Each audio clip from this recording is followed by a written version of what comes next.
김은규입니다. 성공회대학교에서 구약학을 가르치고 있습니다. 이번 시간에는 구약 성서에 대해서 더 밀접하게 들어가 보기로 하겠습니다. 여기 보시면 구약 성서는 네모이다 했습니다. 여러분, 이 네모 안에 뭐가 들어갈까요? 아마 여러분들께서 모세의 책이다, 또 혹은 이스라엘이 예수님께서 오시기 전에 기록이 된 책이다, 또 하나님의 영감으로 받은 책이다, 여러 가지 얘기를 할 수 있겠습니다. 그런데 저는 이 네모를 거울이다, 이렇게 한번 표현을 해보겠습니다. 여러분, 거울은 누구한테 필요합니까? 상대방한테는 거울이 필요가 없죠. 나한테 필요합니다. 내 얼굴을 보기 위해서, 내 얼굴에 여기 점이 있는가, 뭐가 묻었는가, 머리는 헝클어지지 않았는가, 이런 것을 보기 위해서 거울이 필요하죠. 이 구약성서는 어쩌면 나를 보기 위한 책이다 라고 하는 것입니다. 합천 해인사에 가게 되면 아주 유명한 것이 있죠. 바로 팔만대장경입니다. 고려시대 때 목각판에다가 하나하나 한자로 불교의 진리를 8만 개의 글자로 해서 적어 놓은 것이죠. 그것이 잘 보존돼서 지금까지 잘 간직되고 있습니다.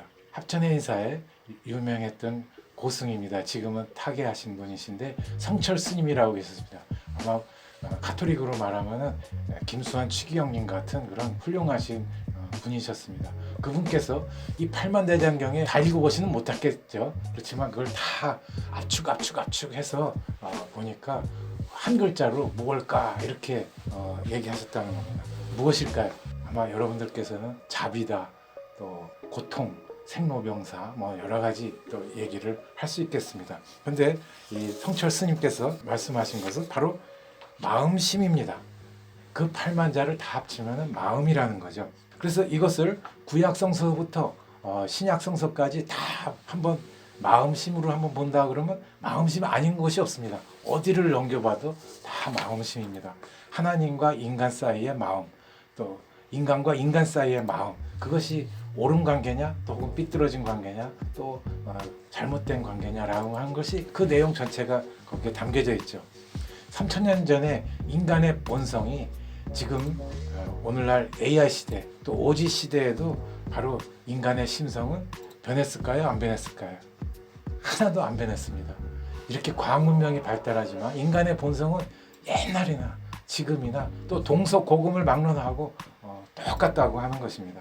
마음이라고 하는 것으로서 우리가 성서를 오늘날에도 그래서 유효하고, 성서를 보는 것이 마음속에 우리가 나를 새롭게 잡아볼 수 있는 그런 계기가 된다고 하는 것입니다. 저는 거울에 비친 나, 구약성서가 라고 했을 때 우리는 다시 한번 간단하게 이 이야기들을 이 시간 보도록 하겠습니다. 여러분들 다 아는 내용이죠. 여기 보면 아담 하와 이야기부터 나오죠.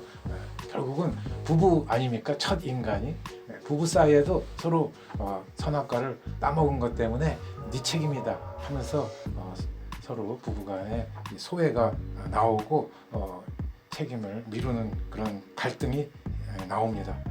내 탓이라고 하는 것이죠. 참 부부가 평생 살다 보면 많은 갈등도 겪고 이혼 직전도 가기도 하고 여러 우여곡절들을 많이 겪게 되지만 어쨌든 그렇게 살아가는 것이 사실은 쉽지 않다는 것을 또 보여주고 있습니다.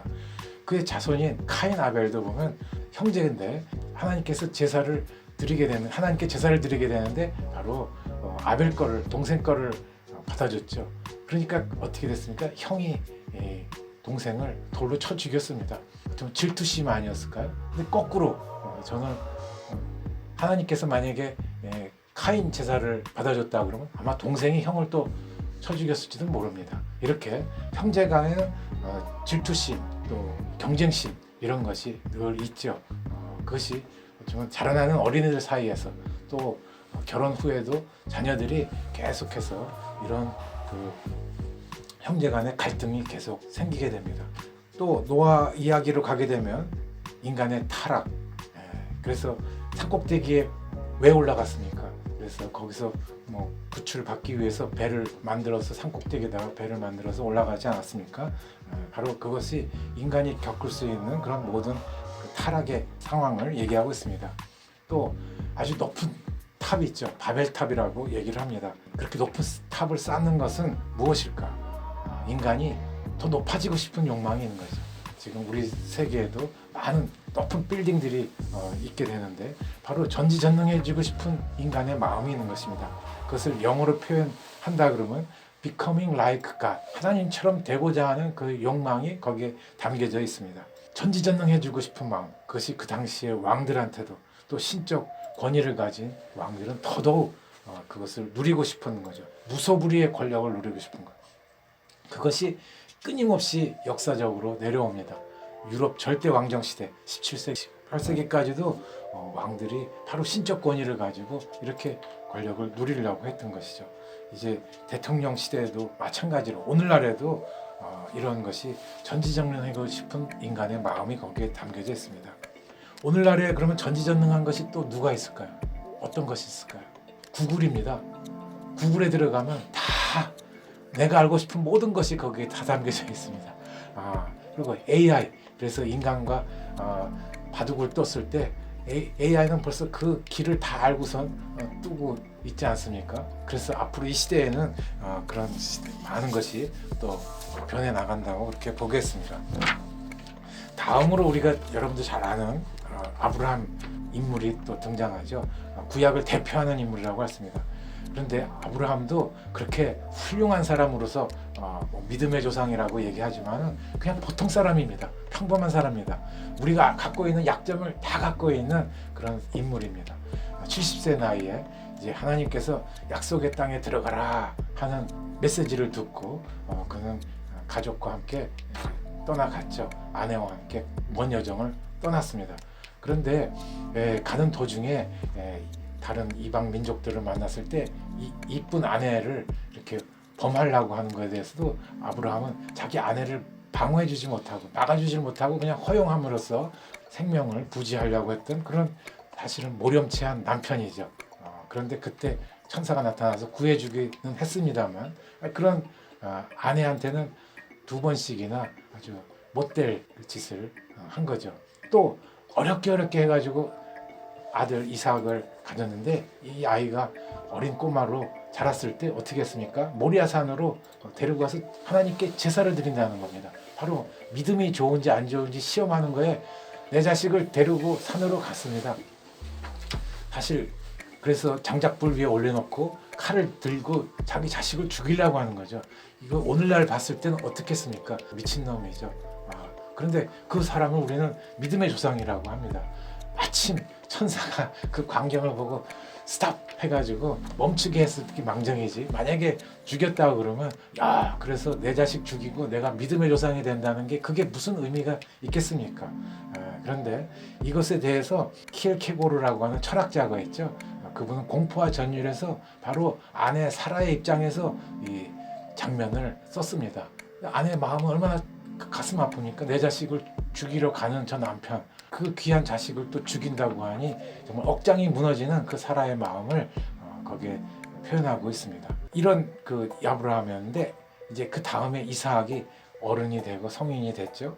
그런데 어쩌면 그 이삭도 자기 마음속에 어렸을 때 가졌던 트라우마가 있었을 것입니다. 아버지가 자기를 죽이려 했던 장작 위에 자기가 놓여졌다고 하는 장면, 아버지가 칼을 들렸다고 하는 그 장면은 어쩌면 평생 동안 뇌리에 갇혔을 것입니다. 그래서 이것이 나중에 자식을 낳았을 때 마침 쌍둥이를 낳죠. 그래서 에사오가 형이고 야곱을 낳았는데 여기서 기를 때 어떤 자식 편애가 있어가지고 아버지는 아빠 이삭은 형만 좋아하고 엄마는 동생만 좋아하는, 그래서 이거 형제간의 갈등이 돼서 서로 장자권 상속을 놓고 평생 미움을 갖고 복수를 하게 됩니다. 바로 이것은 남의 이야기 아니라 우리가 몇 가정 건너면 이런 형제간의 갈등, 이것이 늘 있다고 하는 것을 우리가 보게 됩니다. 또 한편 나중에 정말 다시 만나지만은 그때에도 서로 형제간에 이런 두려움을 가지고 만나는 장면을 봅니다. 또 요셉도 12형제 중에 막내죠. 이 꿈을 잘 해석을 해가지고 용케, 그래서 형제들 사이에서 왕따를 당합니다. 따돌림을 당한 거죠. 그렇게 해서 죽일 뻔해서 우물가에 버려졌지만 나중에 이제 결국은 이집트에 가서 국가의 재상이 됐습니다.